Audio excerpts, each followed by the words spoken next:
Assalamualaikum warahmatullahi wabarakatuh. Pada kesempatan kali ini saya akan memaparkan materi terkait dengan etika pemasaran, di mana video ini saya buat untuk memenuhi tugas evaluasi akhir semester mata kuliah Tata Kelola Perusahaan dan Tanggung Jawab Sosial dengan dosen pengampu Bapak Agus Alamsyah, SHMM. Sebelum pembahasannya lebih lanjut, izinkan saya memperkenalkan diri. Perkenalkan, nama saya Asfi Safia Marwa Anandita dengan NPM 11211396, kelas B121, program studi manajemen S1. Di sini saya akan menyebutkan poin-poin pembahasan yang akan saya bahas, di mana pembahasan yang pertama yaitu mengenai tentang pengertian dari etika pemasaran, yang kedua terkait dengan ruang lingkup etika pemasaran, yang ketiga terkait dengan manfaat dari etika pemasaran, yang keempat terkait dengan jenis etika pemasaran, yang kelima terkait dengan prinsip dari etika pemasaran, yang keenam tentang pentingnya etika pemasaran, yang ketujuh yaitu bagaimana langkah-langkah penerapan etika pemasaran, dan pembahasan yang terakhir terkait dengan hal-hal yang tidak sesuai dengan etika pemasaran. Poin yang pertama yaitu apa itu etika pemasaran. Nah, jadi etika pemasaran ini merupakan suatu perangkap nilai, prinsip, dan standar perilaku yang mengatur cara perusahaan dalam melakukan kegiatan pemasaran dan berinteraksi dengan para pelanggan, pesaing, maupun masyarakat secara umum. Pada intinya, etika pemasaran ini merupakan prinsip-prinsip moral di balik operasi dan regulasi pemasaran yang dilakukan oleh suatu perusahaan. Nah, etika pemasaran ini juga merupakan bagian dari penyusunan strategi pemasaran suatu produk. Etika pemasaran ini dibuat untuk memastikan bahwa suatu perusahaan ini melakukan praktik pemasarannya itu dengan jujur, adil, bertanggung jawab, dan bermanfaat bagi semua pihak yang terlibat. Nah, etika pemasaran ini juga mencakup berbagai isu yang dimana terkait dengan kejujuran dalam iklan dan promosi, pelindungan pelanggan, penggunaan data pelanggan yang tepat, pemenuhan janji terhadap pelayanan maupun produk, kemudian penghargaan pada pesaing, dan tanggung jawab sosial perusahaan. Poin yang kedua yaitu terkait dengan ruang lingkup etika pemasaran. Nah, ruang lingkup etika pemasaran ini yang pertama menetapkan yaitu adalah manajer pemasaran, di mana manajer pemasaran ini harus bertanggung jawab dan menerima konsekuensi atas tindakan yang diambilnya, serta manajer pemasaran ini juga harus menahan diri dari segala hal yang merugikan, mematuhi semua peraturan undang-undang yang relevan dan akurat, kemudian mewakili individunya, kemudian perusahaan dan mereknya tersendiri. Kemudian manajer pemasaran ini juga harus melakukan segala upaya untuk memastikan bahwa pilihan dan tindakan yang diambilnya itu apakah sudah melayani kepentingan terbaik dari semua pelanggan organisasi dan masyarakat terkait. Jadi manajer pemasaran ini adalah ruang lingkup paling penting dari suatu etika pemasaran, karena mereka yang mengambil tindakan dari setiap pemasaran yang diambil dari suatu produk maupun perusahaan. Kemudian apa sih manfaat dari etika pemasaran ini? Yang pertama, tentunya etika pemasaran ini juga dapat bermanfaat untuk meningkatkan kepercayaan dan loyalitas pelanggan sehingga pelanggan ini dapat bertambah. Nah, di mana hal ini juga dapat disebabkan oleh faktor bahwa pelanggan ini cenderung akan memilih perusahaan yang menunjukkan kejujuran, integritas, dan tanggung jawab sosial yang tinggi. Nah, dengan etika pemasaran yang baik dapat membantu membangun hubungan yang kuat antara perusahaan dan pelanggan sehingga meningkatkan loyalitas pelanggan terhadap perusahaannya. Kemudian manfaat yang kedua yaitu meningkatkan reputasi perusahaan dengan menerapkan prosedur bisnis yang tepat. Nah, di mana perusahaan yang dikenal karena melakukan praktik pemasaran atau bisnisnya yang etis cenderung mendapatkan dukungan dan pengakuan yang lebih besar. Nah, kemudian manfaat yang ketiga yaitu menciptakan nilai jangka panjang dan memperoleh keuntungan yang berkelanjutan. Nah, dengan menerapkan strategi etika pemasaran yang baik, nah, perusahaan ini maka menetapkan juga strategi untuk meningkatkan aktivitas pemasaran produk dalam bisnisnya, yang dimana pelanggannya itu dapat repeat order kembali kepada perusahaan tersebut gitu, atau akan memakai jasanya tersebut gitu. Jadi kalau misalnya etika pemasarannya dilakukan secara tepat, maka dalam jangka panjangnya pun akan dapat bermanfaat bagi suatu perusahaan supaya bisnisnya dapat mencapai tujuannya. Kemudian pembahasan yang selanjutnya terkait dengan jenis-jenis etika pemasaran. Nah, di sini saya akan membahas 3 jenis etika pemasaran, yang dimana yang pertama itu adalah utilitarian approach. Nah, dimana pendekatan ini menekankan pada perlunya konsekuensi yang mendasari segala tindakan. Sebelum mengambil suatu tindakan perlu pertimbangan yang matang dan mendalam. Jadi jenis utilitarian approach ini itu mempertimbangkan segala bentuk tindakan sebelum ditetapkan gitu. Jadi terlebih dahulu si manajer pemasarannya ini tuh mempertimbangkan apakah tindakannya tersebut itu sudah tepat atau belum. Nah, kemudian yang kedua yaitu individual rights approach, dimana jenis ini itu menghargai dan menghormati setiap tindakan yang dilakukannya oleh setiap individunya. Jadi ini itu menekankannya terhadap menghargai dan menghormati setiap tindakan yang dilakukan oleh setiap individunya maupun kelompoknya. Ketika pemasaran yang ini juga perlu memastikan bahwa tindakan yang dilakukannya itu tidak bertentangan dengan hak orang lainnya. Jadi lebih ke kayak menghargai setiap tindakan yang dilakukan oleh setiap individu maupun kelompoknya. Kemudian jenis etika pemasaran yang ketiga yaitu justice approach.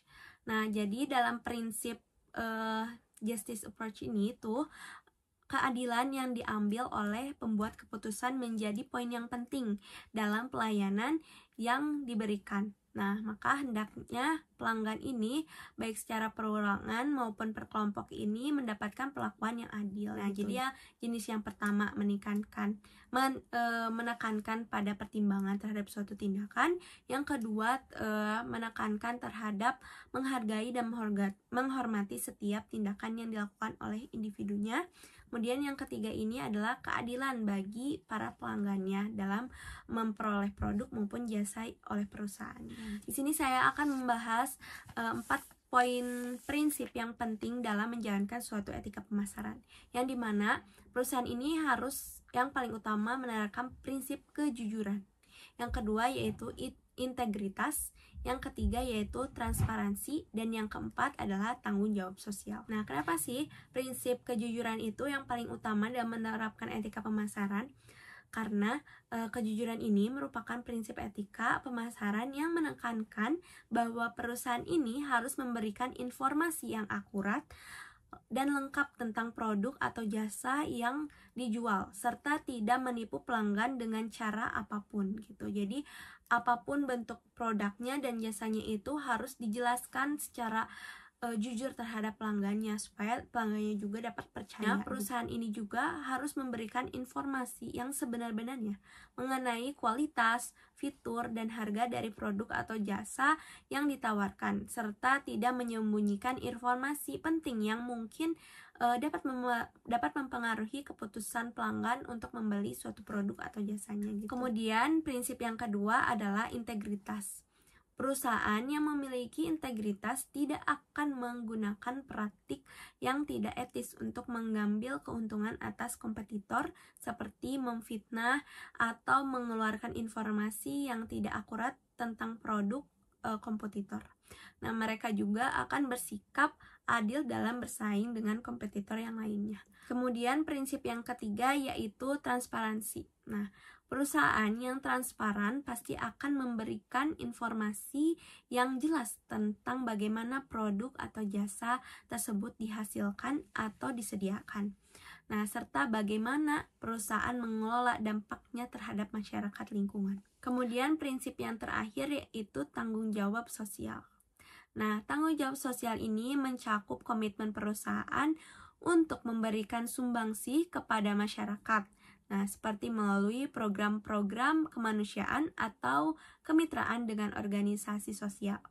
Perusahaan yang memiliki tanggung jawab sosial akan mempertimbangkan bagaimana mereka dapat memberikan sumbangsi yang positif kepada masyarakat sesuai dengan tujuan bisnis mereka dan tentunya sesuai dengan masyarakat di lingkungannya.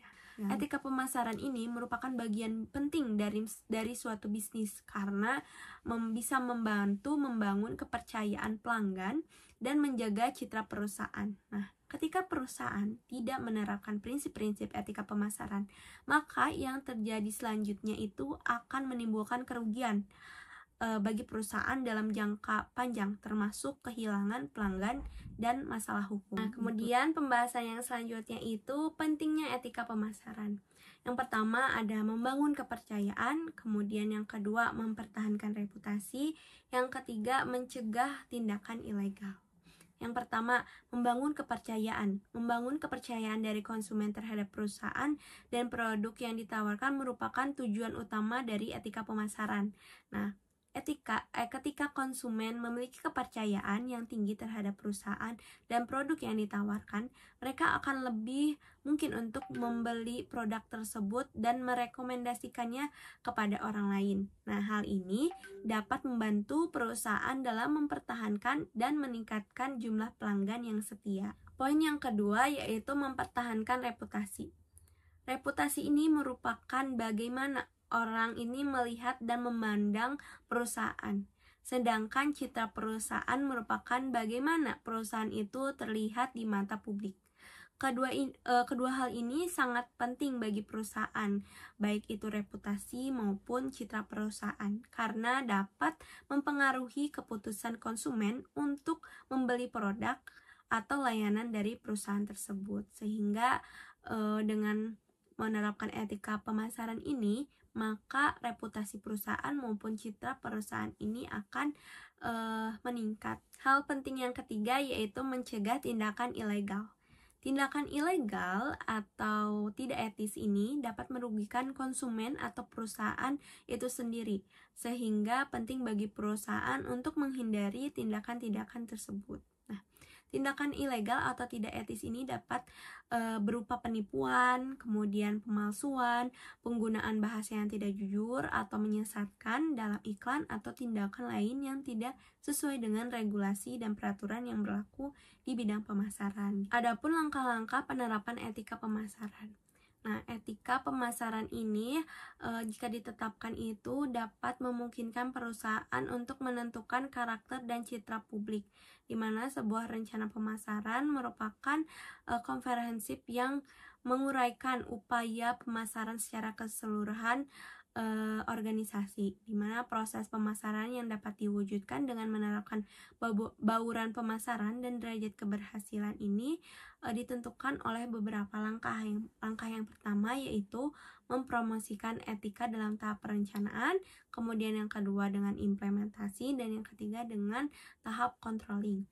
Nah, jadi pertama tahap etika pemasaran itu harus direncanakan mau seperti apa, kemudian diimplementasikan dan dikontrol apakah implementasinya ini tuh sesuai dengan yang direncanakan atau tidak.